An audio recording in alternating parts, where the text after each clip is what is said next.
Assalamualaikum warahmatullahi wabarakatuh. Selamat siang. Selamat berjumpa kembali dengan saya, Bu Endah Listiasari, dalam mata kuliah yang tentu berbeda dengan yang sebelumnya. Kemarin kita sudah ketemu di mata kuliah ilmu urai. Sekarang kita berjumpa kembali di mata kuliah pencegahan dan perawatan cedera olahraga.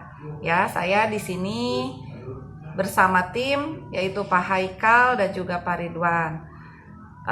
Untuk semester sekarang mata kuliah cedera olahraga ya mau tidak mau kita harus melaksanakannya secara daring tentunya, karena situasi dan kondisi yang tidak memungkinkan untuk kita bertatap muka. Walaupun seperti itu, tapi alhamdulillah kita masih bisa untuk belajar walaupun secara daring. Di sini Ibu akan menjelaskan tentang cedera olahraga di bagian sistem muskuloskeletal atau sistem otot. Ya. Waktu di semester 1 kita sudah belajar tentang otot tentunya. Di sini sistem muskular atau otot. Ya, atau juga disebut miologi. Miologi itu adalah struktur dan fungsi otot. Secara umum, otot ini berfungsi berkontraksi, lalu juga bisa secara sinergis dan juga antagonis dalam mewujudkan gerakan. Itu fungsi secara umum otot. Jadi, berkontraksi itu bisa memanjang, memendek, dan lain-lain. Ya. Otot ini terbagi menjadi 3 bagian, yaitu otot polos. Otot polos ini berada di bagian sistem pencernaan, ya, paru-paru, dan juga di otot-otot bagian mata. Lalu juga ada otot lurik. Otot lurik ini yang menempel langsung pada kerangka tubuh manusia. Lalu juga ada otot jantung. Otot jantung ini otot yang langsung menempel pada jantung. Tentu saja ada cara kerjanya masing-masing dari ketiga jenis otot tersebut. Ya, kalian sudah mempelajari itu semua. Oke, sekarang kita ke sistem skeletal atau sistem tulang. Ya, jadi cedera olahraga ini sangat erat kaitannya dengan sistem tulang, sistem sendi, dan juga otot.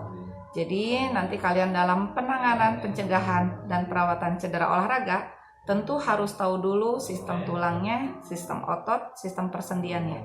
Ya, di sini sistem tulang itu adalah jaringan paling kuat di antara jaringan ikat yang lain pada tubuh. Bentuknya padat, ya. Nah, di sini ada struktur tulang. Struktur tulang itu terbagi menjadi 2 bagian. Yang pertama struktur tulang kasar dan struktur tulang halus. Sudah kita pelajari pada semester 1 di ilmu urai, yaitu sistem tulang kasar itu terbagi menjadi 2 bagian lagi. Ada bagian padat atau juga disebutnya sebagai substantia compacta. Ada bagian kurang padat atau juga disebutnya substantia spongosa. Ya, kalau yang bagian padat itu tekstur tulangnya lebih padat, pori-porinya lebih padat dan juga teratur. Kalau yang kurang padat atau juga disebut bunga karang, disebut tulang rawan, ini tulangnya tidak padat dan juga pori-porinya tidak teratur karena bentuknya menyerupai bunga karang. Lalu di dalamnya itu terdapat sumsum tulang yang membentuk sel darah. Tentu saja ada sumsum tulang merah dan juga ada sumsum tulang kuning yang sudah kita pelajari pada ilmu urai. Nah, ini komposisi dalam tulang di sistem skeletal terdiri dari 50%-nya itu adalah air dan 50%-nya itu adalah mineral, khususnya kalsium. Fungsinya sebagai alat gerak pasif. Ya, karena tulang itu tidak bisa bergerak secara aktif karena yang menggerakkan tulang itu adalah otot. Oke? kita lanjut kepada sistem nervorum atau juga disebut sistem saraf pusat. Ya, di sini sistem nervorum ada dua, sistem saraf pusat yang terdiri dari otak, sumsum tulang belakang, dan sistem saraf tepi. Yang kedua ada sistem saraf otonom, yaitu sistem simpatis dan parasimpatis. Terbentuk dari sebuah sel saraf yang disebut neuron, sistem sel saraf itu, yang memiliki sifat konduktivitas dan eksibilitas. Macam-macam rangsang itu ada berupa mekanik, cahaya, elektrolit, dan lain-lain. Oke, sekarang kita ke sistem persendian. Tadi sudah sistem otot, sistem tulang, sekarang ke sistem persendian. Ya, sendi yang tidak dapat digerakkan itu dinamakan sinartosis. Jadi bukan berarti tidak dapat digerakkan sama sekali, jadi hanya dapat bergeraknya itu hanya sedikit. Jadi hanya bergeser. Jadi tidak seperti diartosis atau sendi yang dapat digerakkan secara bebas, ya. Di sini sendi yang dapat digerakkan secara bebas, ini ada faktor-faktor yang mempengaruhinya. Kenapa sendi itu dapat bergerak secara bebas? Yang pertama, karena ada tulang rawan sendi. Ya, jadi tulang rawan sendi ini yang menyambungkan antara tulang yang satu dengan tulang yang lain. Yang kedua, simpai sendi, tali pengikat sendi atau juga ligamenta. Lalu juga mukosa dan juga diskus articularis atau permukaan persendiannya.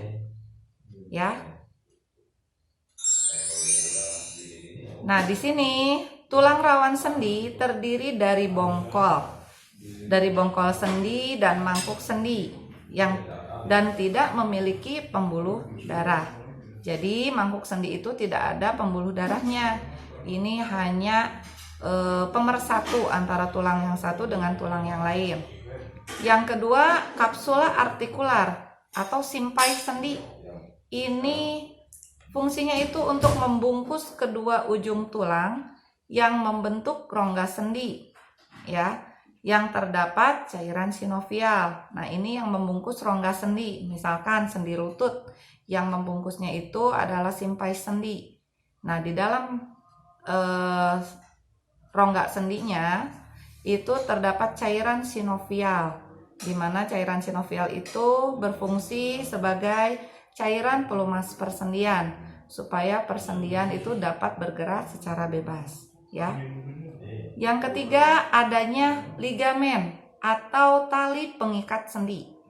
Di sini fungsinya untuk memperkuat sendi agar tidak lepas dari persendiannya. Nah, jadi apabila kalian mengalami sebuah cedera yang terkena pada persendian, itu tolong diperhatikan apakah ligamennya itu masih kuat atau tidak. Kalau ligamennya sudah putus, itu bisa saja mangkuk sendinya terlepas dari tempatnya, ya. Yang berikutnya ada mukosa. Nah, mukosa ini yang menghasilkan cairan untuk mengurangi gesekan antar tendon dan jaringan lain. Yang terakhir ada diskus artikular. Ini untuk melicinkan kedua permukaan persendian dan meredam getaran pada saat berbenturan.